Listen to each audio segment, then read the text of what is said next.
অনেক দিন ধরে অ্যান্ড্রয়েডের উপর ভাসতেছিলাম, তাই মনে হলো যে অ্যান্ড্রয়েড থেকে বের হয়ে কিছু অ্যাপেলের লো বাজেট সেগমেন্টের ফোনের দিকে আগানো উচিত। তাই আপনাদের জন্য আজকে আমার মতে এটা একটা বেস্ট ফোন নিয়ে আমি আপনাদের সাথে আলোচনা করব। এটা হলো 6s প্লাস ফোনটা। 6s প্লাস দেখে আপনারা যদি মনে করেন যে 6 সিরিজের ফোন, এটা আসলে এমন না। 6s প্লাস ফোনটা পুরোপুরি 7-এর মতো। এটার আপডেট বলেন, ভিতরের মোটামুটি সব কিছুই 7-এর মতো, খালি প্রসেসরটা একটু ভিন্ন এবং ক্যামেরাটা 7-এর একটু বড়। আচ্ছা, এই ফোনটাতে অ্যাপেল A9 বায়োনিক চিপসেট ব্যবহার করছে, যেটা তখনকার আমলে অনেক পাওয়ারফুল চিপসেট ছিল, তবে এখনকার আমলে এটা কিছুই করার জন্য না, না গেমিংয়ের জন্য, না সোশ্যাল মিডিয়ার জন্য, না ডেলি ইউজের জন্য। এই ফোনটা স্যামসাংয়ের একটা আবির্ভাব নিয়ে আসছিল যে এই ফোনটা বেঁকে যায়, খুব সম্ভবত 6 এই আবির্ভাবটা ছিল, এবং 6s থেকে আসলে স্যামসাং এই জিনিসটা মানে আর কি কীভাবে অ্যাপেল কীভাবে এই জিনিসটা বদলানো যায় সেটা নিয়ে কাজ করছে, এবং তারপর এই 6s সিরিজটা মানে আর কি অনেকটাই শক্তপোক্ত করে বানাইছে 6-এর থেকে। এই ফোনটার ক্যামেরা যে স্যামসাংয়ের জাতীয় ক্যামেরা 4K 60 fps সাপোর্ট করে, এবং যেটা সব অ্যাপেল সাপোর্ট করে 4K 60 fps। এবং যদি লাস্টের এবং ডিজাইনের কথা যদি বলি, আসলে ভাই অ্যাপেলের যে এই ডিজাইনটা, এটা একটা তখনকার জন্য একটা বেস্ট ডিজাইন ছিল। এরকম একটা স্লিম ফোন তখন কোনো বলেন স্যামসাং, বলেন ওপ্পো, বলেন ওয়ানপ্লাস, কোনো ব্র্যান্ডই তখন এরকম স্লিম ফোন বানাইতে সক্ষম হয় নাই।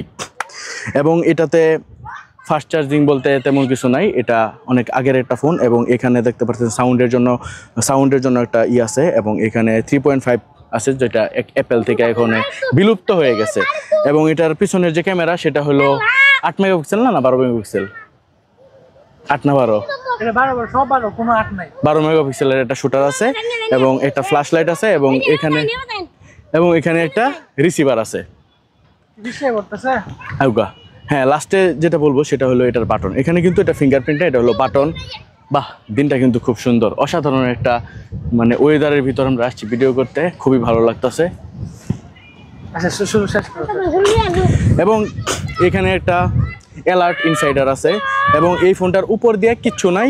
এই সাইডে হলো সিম স্লট এবং পাওয়ার বাটন, এবং এই দুই সাইডে হলো volume up down button.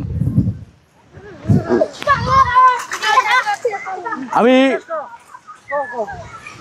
Man versus ওয়াইল্ডের দুনিয়াতে আসছি ভিডিও করতে। যা ভিউ, বাপরে বাপ ভাই, এই ফোনটাতে কি নাই আপনি শুধু এটা বলেন।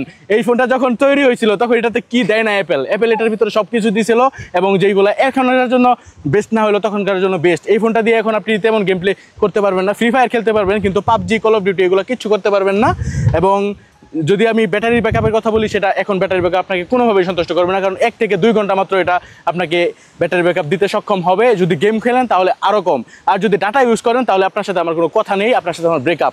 অবশ্যই ওয়াইফাই দিয়ে ফোনটি ইউজ করতে হবে। এবং এই ফোনটার ডিজাইনের কথা আমি আর কিচ্ছু বলতে চাই না, এটা আমার বেস্ট একটা ডিজাইন লাগে আমার অ্যাপেলের কাছ থেকে। এবং ফাইনালি থ্যাংক ইউ অ্যাপেল, এরকম একটা ফোন আমাদের কাছে দিয়ে দেওয়ার জন্য। যদি ভিডিওটি ভালো লাগে তাহলে ভিডিওটি লাইক করেন, সাবস্ক্রাইব করেন, এবং যদি ভিডিওটি ভালো না লাগে তাহলে